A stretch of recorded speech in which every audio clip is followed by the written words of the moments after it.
नागपूरमध्ये गोतस्करी करणाऱ्याला विवस्त्र करून मारहाण करण्यात आली। पवनी भंडारा मार्गे नागपूरमध्ये गोतस्करीचं वाहन घेऊन येणाऱ्याला बेदम चोप देण्यात आला। नागपूर जिल्ह्यातील दिघोरी परिसरात रविवारी रात्री 11:30 वाजता ही घटना घडली। गायींची तस्करी करणारी गाडी गोरक्षकांनी पकडली आणि गोर तस्करी करणाऱ्यांना जाब विचारला।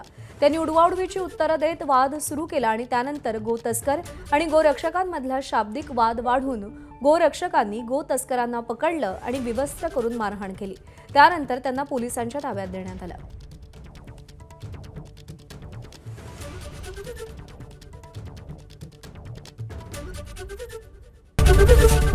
एबीपी माझा, उघडा डोळे बघा नीट।